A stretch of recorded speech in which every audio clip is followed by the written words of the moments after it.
ano. Hey! Enfin! Hey! Le fous! C'est quoi pourquoi là? Kani, amo tatara.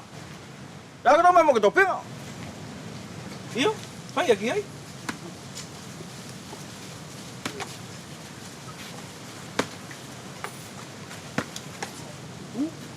Ko ia nai kaenga e tau whakatahi mai I te awhi nei, I te emisioni e te Taranoa. Ne whakakagu tatou kumilongo ki te paroki ani o Hifo, ki te kautupuranga ani o Hifo, o hinga mo te whaingawi ani ko te Tauaro. E mahina mai whuki ko te whui Tauaro ani e te Hamani, ko he kautupuranga whuki ne hoki na tō kamata te whaingawi, en tō tuku mai whuki han tō whahinga tāwhi o hinga mo te whaingawi ai. Ko ia e tō kamata mua I te tupuranga ani ko Pukaka. Pe ko te atana tāwhi o hinga mo te whaingawi ani. Pe ia hona ufua rere ki aia. Ko ia Pukaka e ia hau manatu ke tarimai o hinga mo te kongani. Maro ia lo fusi. More whara ke au mau te ufua o te mani e mo tō whainga ki ai. Ka pola kua ke mau koe ni o na fua. Whakahaha mai. Ia. O hinga mo te whihui lewa kau whaiatu ki tau potua ko e Pukaka. Pene e more hegi manatu I tako tau loto ko tau taki toko tahi te ko tau oro o au mai I te mua. Oh, maro. Le fusi.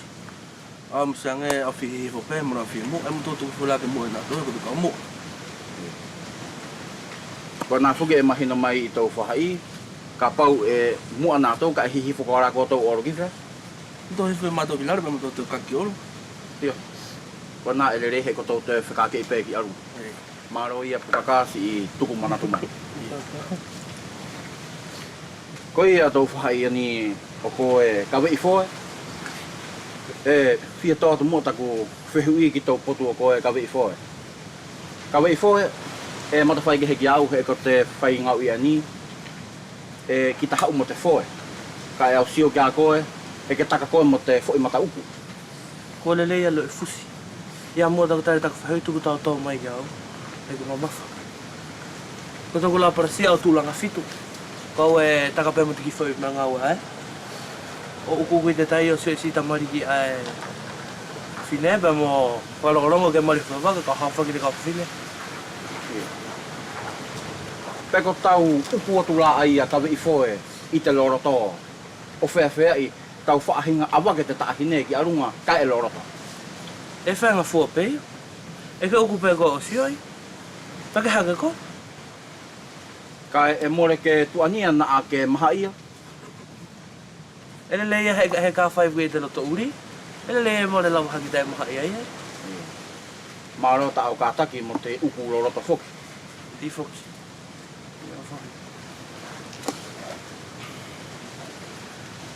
Ko ia e whiwhai una taku whehui ki te tama ani ko sensible. Je sensible, tu sensible. Ko ia sensible ne mahina mai whoki ne e ke kau I te oro ani ki Haamoa.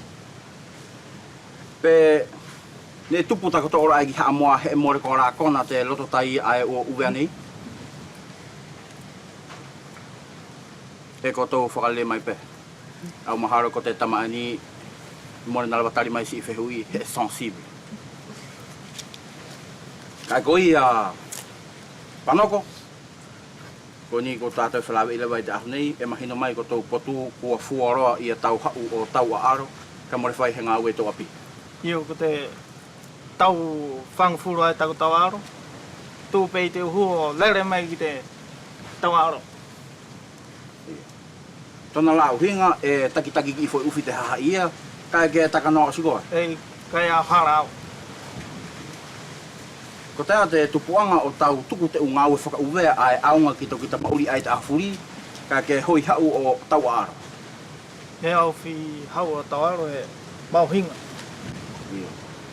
Pea kua fua te u konga anine ke hau o kumi, Ko te nono release.